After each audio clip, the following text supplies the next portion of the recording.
एक बड़े शहर में आर्यन और उसके करीबी दोस्त समीर, राहुल और श्रेया एक पार्टी में गए।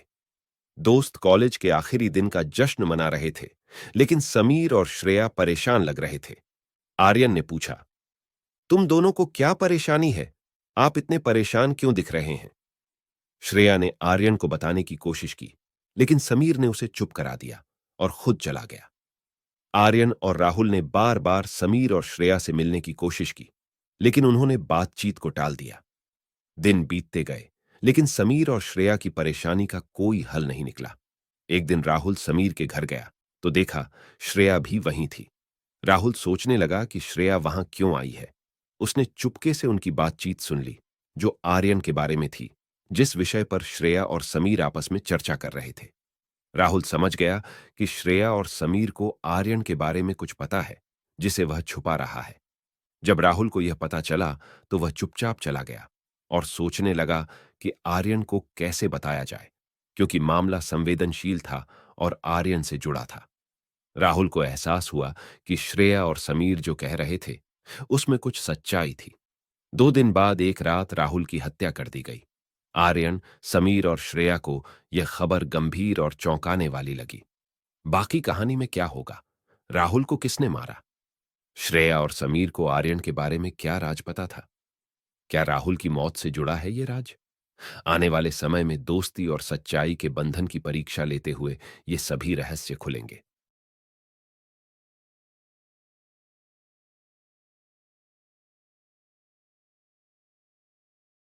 राहुल की मौत के बाद उनके दोस्त चौंक गए।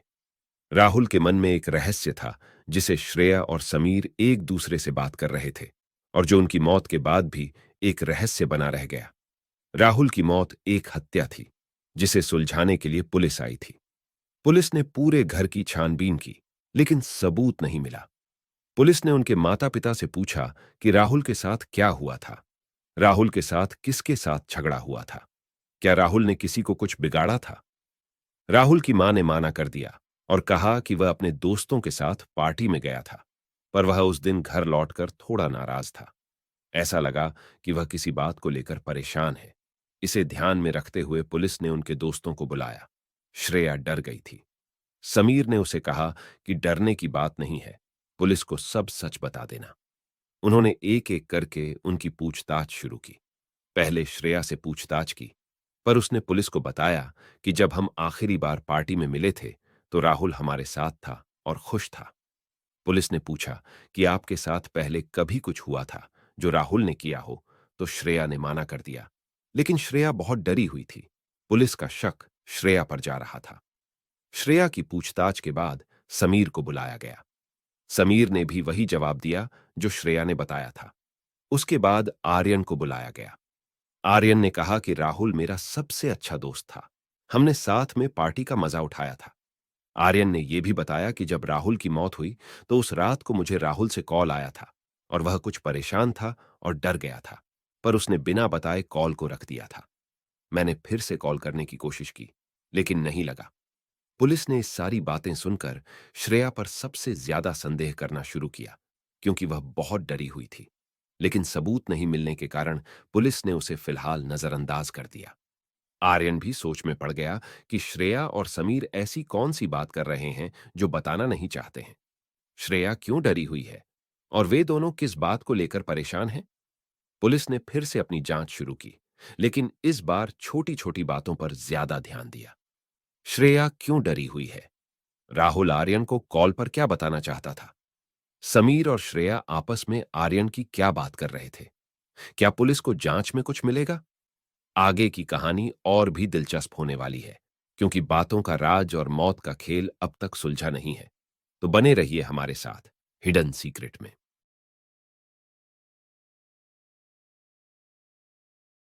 राहुल की मौत के पीछे और भी रहस्य और राज छुपे हुए थे, जो श्रेया समीर से सुने हुए थे।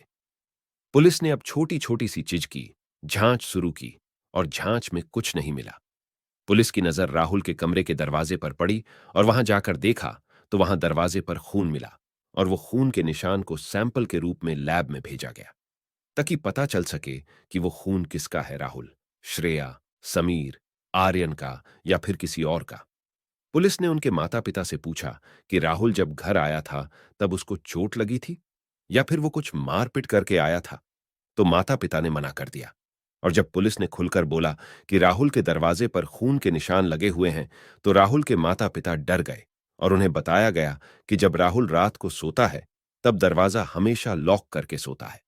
पुलिस ने सोचा कि जब राहुल रात को लॉक करके सोता है, तो जब राहुल की मौत हुई उस दिन दरवाजा खुला हुआ था और दरवाजे पर खून जो है वो राहुल के होने पर राहुल के साथ किसी और के भी निशान होंगे, जो खून के सैंपल आने पर हमें पता चल जाएगा। खून को लैब से आने में देर थी, तब तक पुलिस रुकी नहीं और उनके दोस्तों के साथ बातचीत की। श्रेया पहले से ही डरी थी। सारा शक पुलिस का श्रेया पे जा रहा था। पुलिस ने श्रेया को बुलाया और पूछा कि क्या तकलीफ है, तुम इतनी डरी क्यों हो? क्या तुम तो जिम्मेदार नहीं हो राहुल की मौत के साथ? श्रेया और ज्यादा डर गई, पर श्रेया ने हिम्मत करके बताया कि मैंने कुछ नहीं किया सर। बस मैं डरी इसलिए हूं क्योंकि मुझसे कॉलेज के आखिरी दिन को परेशान किया गया था। पुलिस चौंक उठी कि श्रेया क्या कहना चाहती है। पुलिस ने श्रेया को बताया कि मुझे पूरा बताओ क्या हुआ था उस दिन। श्रेया ने बताया कि कॉलेज के आखिरी दिन थे, तब मैं वॉशरूम गई थी, पर जब मैं बाहर निकली तब बाहर से आर्यन ने लॉक कर दिया था। पुलिस का साहस और ज्यादा बढ़ गया और श्रेया से पूछा कि क्या तुम सच बोल रही हो? इस राहुल की मौत का क्या मतलब है? और अगर सच है तो जब आप इसके अंडर थे तो आप इतना यकीन से कैसे बोल सकते हैं कि वो जिसने वॉशरूम का दरवाजा बंद किया वो आर्यन ही था? श्रेया ने बताया कि मैंने आर्यन की आवाज सुनी थी, वो बाहर था, और मैंने यही बात समीर को बताई तो उसने कहा कि पुलिस को सब सच बता देना। पुलिस ने अब आर्यन पर शक किया, पर पुलिस ने सोचा कि वो तो श्रेया को परेशान करेगा, तो राहुल का जिम्मेदार कौन है? क्या आर्यन तो नहीं? क्या आर्यन ने पुलिस से झूठ बोला था? राहुल की मौत के पीछे आर्यन का हाथ है, तो अब आने वाला वक्त ही बताएगा, क्योंकि खून का सैंपल लैब से आना बाकी था। किसने किया होगा राहुल का खून? श्रेया सच बोल रही है।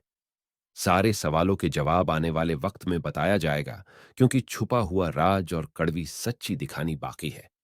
तो बने रहे हमारे साथ हाइडन सीक्रेट में।